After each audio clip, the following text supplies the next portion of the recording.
Okay, it looks like we're live today for another session of Inside Gateway. I have with me a little role reversal. Looks like Jon Ringer is going to be our guest interviewee.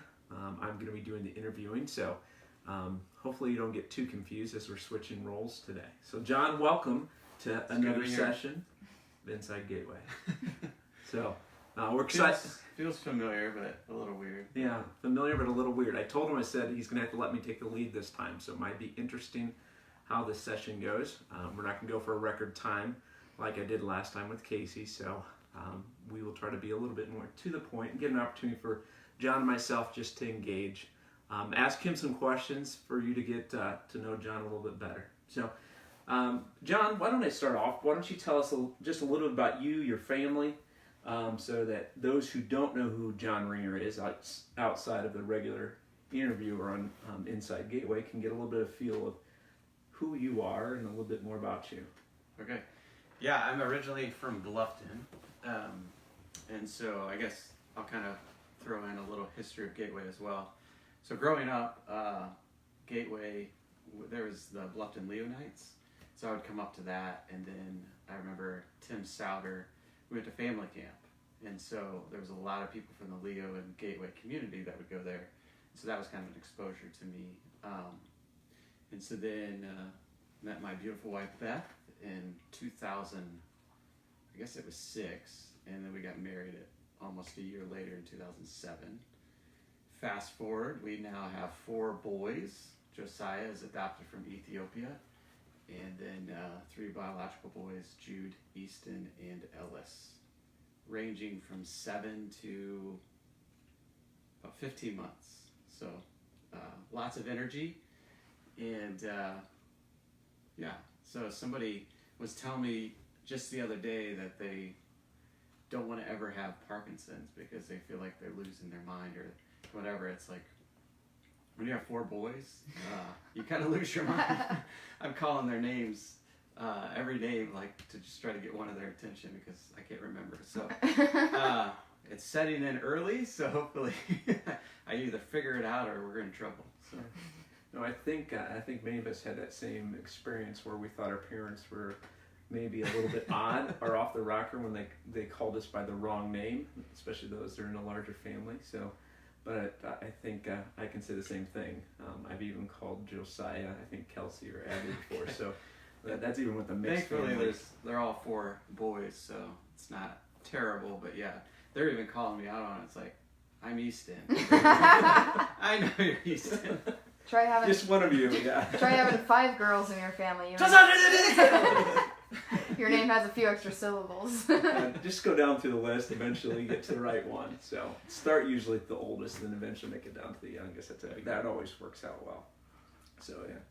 Well, yeah, I'm glad that you are willing today to let me kind of interview you, let our audience get to know you. But why don't you explain to them what is your current role at Gateway Woods? Sure. Yeah. So communications coordinator is kind of the title, but calendar behind us, so any kind of design, branding, just really kind of the face of Gateway is really what I'm trying to promote. And so sometimes that's through social media, sometimes that's traditional advertising or print mailings, the website, just really kind of brand curation is kind of what I like to call it, just taking care of the brand, making sure it's fresh, making sure it's in good order. Okay. So that's kind of the gist of my day-to-day. How long have you been in this current position, Jon?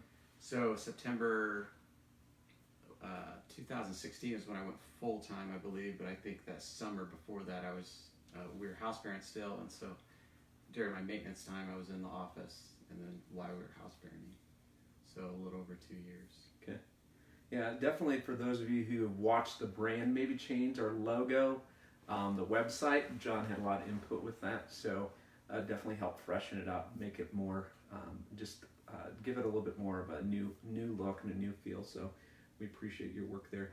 I'm curious, if you're going to look at the stuff that you do from day to day or projects you worked on, what's something that you enjoy or have enjoyed the most about your current role? Yeah, so my training is graphic design, or that was kind of my degree, commercial graphics. So anytime I get to be able to deal with some sort of design element or a brand, creating a logo, I love creating logos or different infographics, different ways to communicate and make it simple, but have a visual presence to it. And so part of communications is telling stories. Writing is really not something I get jazzed about, so thankfully Emily and yourself, there's a good team of people that like to do that, and they're better at that. So I'm thankful that we can use our roles and kind of work together. But yeah, anytime I can put something visual together, it just really kind of gets me excited. No, I've noticed that, and those of us that work with you see how you really enjoy that part, and then you flourish in that. So it's a different side and a different look as far as the Gateway. I'd like to back up a little bit, Jon, and speak to how you first came to Gateway. Talked a little bit about your first exposure to Gateway, but what kind of drew you out to Gateway? And I know that was in a different capacity than what you're in now, so maybe kind of share a little bit of your story of how God led you to Gateway Woods. Yeah, so it was a couple things. We were living in Ossian, and I was working in Fort Wayne. Beth was a nurse working in Fort Wayne. And I think we just had adopted Josiah at that point, so around 2012. And then late 2012, we were praying and thinking about starting another adoption. And so to do that, we didn't really want to live in Ossian for another 3 to 5 years.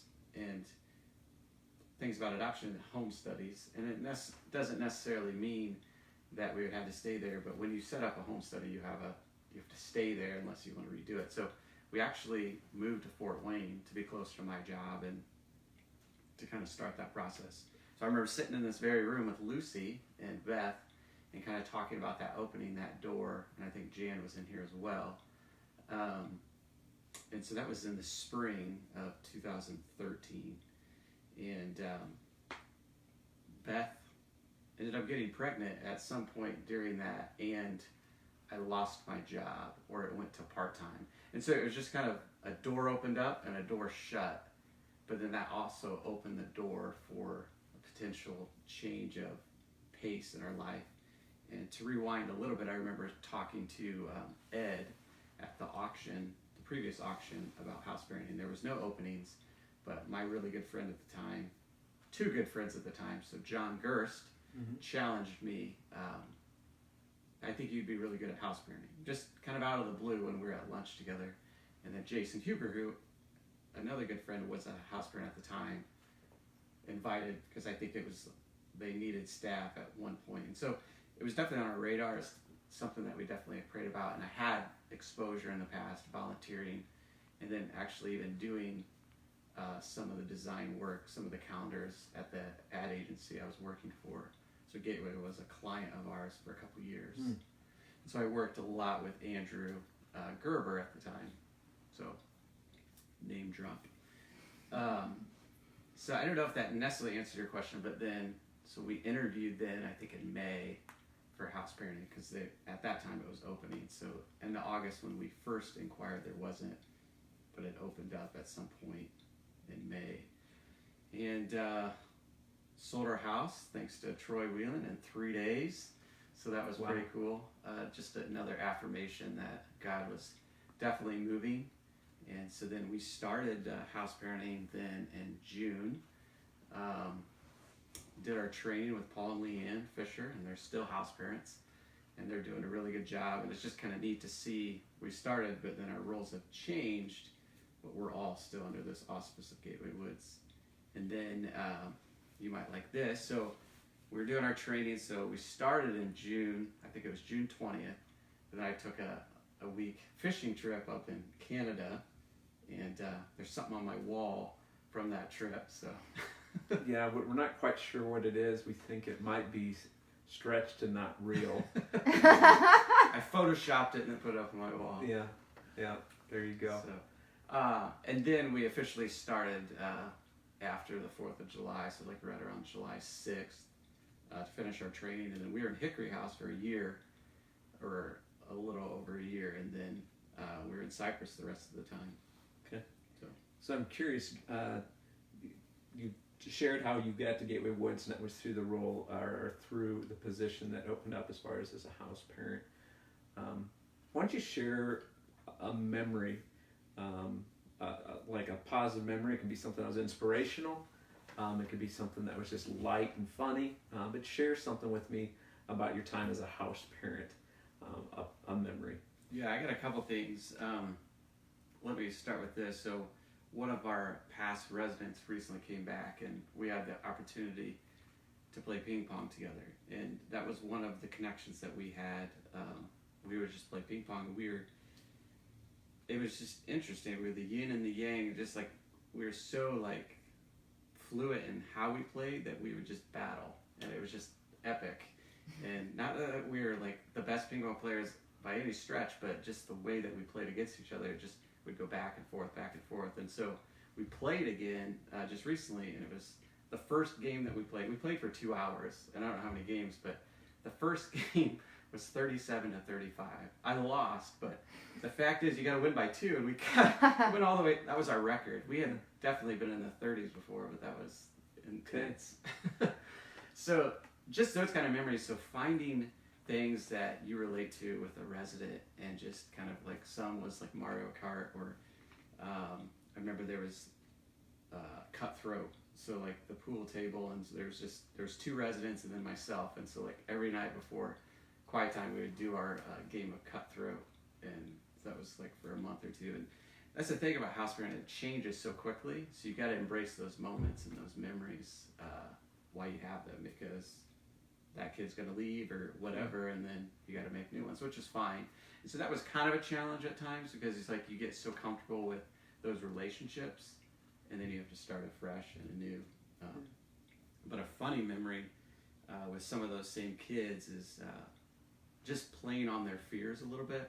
So like some of them like had a fear of snakes, which most of us probably do have fears of snakes, but we had this rubber snake, and so I don't know how many times like we would just hide it in like the bathtub or whatever, and then watch the video cameras and they dart out there, or kind of on the floor. Stuff that is just like, those kind of things are just fun. Just having fun with the residents, and just making life just a little bit more about levity and just having fun. So. It's interesting to see as I talk to you and you share some of that. But there's definitely an element that it's a serious, and it can be heavy at times, the kids that you interact with, in the situations. But if you can bring some lightness, if you can bring some laughter into it as well, that can really go a long ways into building relationships, building some memories, because there are going to be times it's going to be tough too. Yeah. So I'm curious, some feedback from you. You've been the last couple of years in your current role as communications coordinator. How has your experience through, whether it's house parenting or even your adoption experience, how has that impacted your role as far as communications coordinator, or has it had an impact in your role as a communications coordinator? Yeah, and I've said this before, I think, but I just love, again, Brittany Eisenman, name drop. One of our first staff meetings that I really remember, she had the devotion, or she had some sort of floor that she was speaking on, and she talked about breaking down the silos. And so for me, communications coordinator, or anybody on the PR team, we need to share these stories. We need to get inside those silos, and that's why I like this Inside Gateway, because you get to know the different departments, the different people that are under this ministry of Gateway Woods. And so the fact that I was a house parent, the fact that we have adopted, I already have a little bit of knowledge of those areas. But then when we do share those stories, I kind of already have a little bit of, just that knowledge to know if something seems off, or like, no, this story needs to be said this way because of HIPAA or whatever, and just having just some of those basic elements of understanding. I'm curious. We have next month, which is actually tomorrow. If I'm correct, I think November 1st Yep. is National Adoption Month. I know you guys had mentioned already that you adopted Josiah. Curious, give me maybe some feedback on adoption. And I'm thinking specifically if we have those in the audience maybe that have adopted, or maybe there's a connection point, or maybe those that maybe they're thinking about it. Just give us a little bit of your insight after a number of years having Josiah in your family, and about that the adoption process and your family now with Josiah in it. Yeah.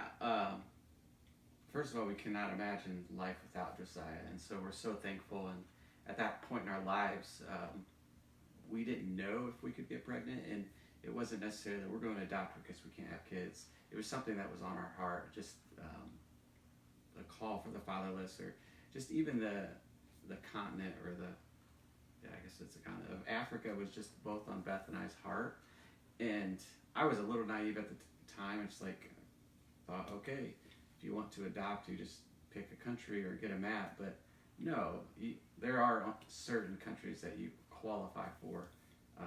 That could be just basically how much money you make. Sometimes it's your weight. Sometimes it's if you have kids, or how many kids, and kind of all those things. And I didn't know that. And so our list was pretty short, but Ethiopia was on there. And we had a comfort level already with Ethiopia, because a couple of our friends and family had already kind of gone through that process.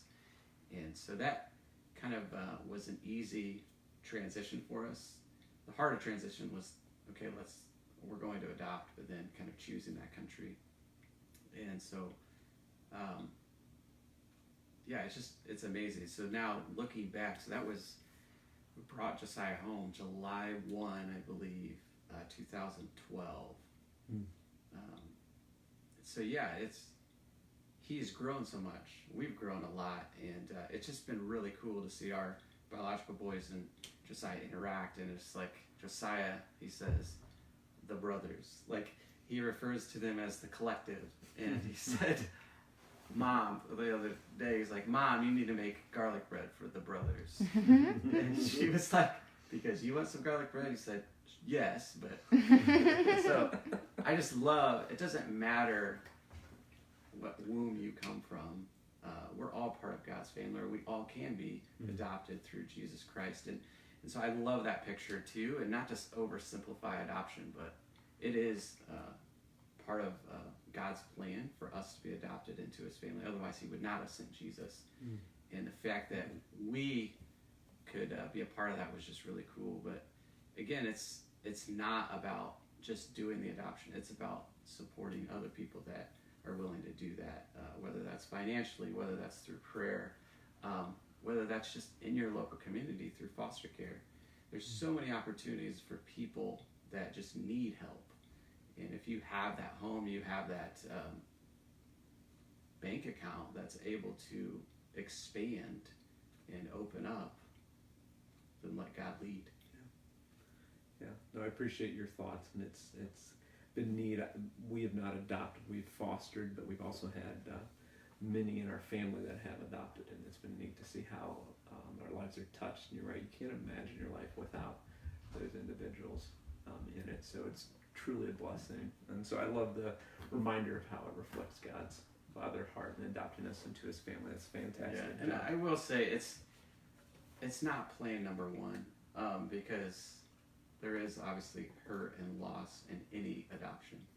Because, like, for example, for me, if I was taken away from my parents, there is that loss and trauma. And I think a lot of times we could sugarcoat it and forget that fact. And so with Josiah, we've been very open and just like communicating through that, praying for his belly mommy, kind of whatever, these kind of situations, not just say, no, you're taken from that and now you're ours. Does that make sense? Yeah. And it's a really tricky thing to navigate, but by God's grace, we're learning. Yeah. Jon, what was the hardest part of the adoption process? So for me, it was I love to travel, and so we had to go over there twice, and so that was kind of an adventure and excitement. The hardest part for me is just like, you bring this beautiful baby home, and you just want to share him to the world, but you can't because of everything that he's gone through. And so dialing back was really hard for me, because you want to share this overwhelming joy, but it's not the best thing to do, because you need to build that attachment and that relationship. And So the bonding period. yeah. Okay. I know, Emily, you just jumped into the question. I still have a few more questions, but are there any other questions that come from the audience for Jon? Not right now, but Chad Heinegger chimed in with nice fish. Yeah, I guess I did disregard that. I apologize, Jon. I do think it's not a fish story. I see it on his wall. I'm maybe a little envious, and I shouldn't be. So thou shalt not covet. I'm working on that one still. Question for you, Jon. As we look big picture, I know you've had different experiences to your adoption process. We just talked about Gateway Woods as house parent and communications coordinator. What's something that God has taught you through your time at Gateway Woods? Yeah, I think probably more so in house parenting than in my current role, but God is a loving Father, and God is full of hope. And a lot of times we look even within our own heart, and it can seem hopeless at times. And Beth was just really saying this last night. It's like a lot of times we can focus so much on ourselves, and we forget that we've been given so much. And so we can kind of have that pity party, or it's like, well, life is so hard and so difficult, but it's okay because we've been blessed. And so as a house parent, seeing a lot of these kids that are coming through that were in our care, and just what they were facing, just not necessarily it was even always their fault. It's just the circumstances, the situations they were put in. And if we would put myself on a level playing field with them, it's just impossible, because I had been given so much more. But then bigger picture, we were on the same level playing field. We were created by God, and we had that opportunity to be adopted into his family. And so for me, just trying to remember that, trying not to put myself above them. I'm your house parent, so I'm better than you. No, we're all sinners saved by God's grace. And so that was something that I had to continually learn, and I'm still learning. That's like, do not be a respecter of persons, because you're not better than anybody else. Yeah. And just praise God for that. Praise God that his love and his hope knows no bounds. Yeah, amen. Yeah, very well said. And I love the fact that you focus on that word hope, because you're right, you see kids that come, and sometimes it's amazing what providing hope can do. Because often they come and they feel very hopeless, and it's amazing to see how God, through God's grace and giving that the opportunity for hope, how that can make an impact in these kids' worlds. So yeah, no, I appreciate that. So I'm going to change gears just a little bit. Tonight's Halloween. I know not everyone goes out and dresses up, but if you have young kids, sometimes you may feel peer pressure to get them dressed up, and they go out and get some candy. Do you have a favorite costume? Yeah, so my boys tonight, I think we're going to go out. We usually just in our neighborhood, and I think we're going to have a bear, maybe a monkey or a Spider-Man, and then maybe a tiger. So that's kind of the typical, like superheroes and kind of animals, but we do have a harvest party every year, and I've been to a few of those, and probably the favorite costume that we had, because I think it was probably October 30th or 29th. It was 2016, so you probably know that year. The Cubs, obviously, were in the World Series for the first time in forever. And I remember this harvest party. And so I had this grand idea to make a sandwich board of like the World Series poster or like trophy. So I drew that, and I'm wearing that. And then I'm not sure why Beth is from Ohio, so we had a Cleveland Indians shirt that Jude wore, and then Josiah wore one of my Cubs shirts. And so I was the World Series trophy caught between Cleveland and Chicago. And thankfully, Chicago pulled it out a couple days later on November 1st. But that was kind of fun. It was just being able to use both of my boys, and we were kind of the collective costumes. Yeah, there's some creative costumes throughout the years at Harvest Party here in Leo, and there's been some fond memories for sure. I would say that even as a parent and a house parent going to those. So, John, I've really enjoyed the time with you today.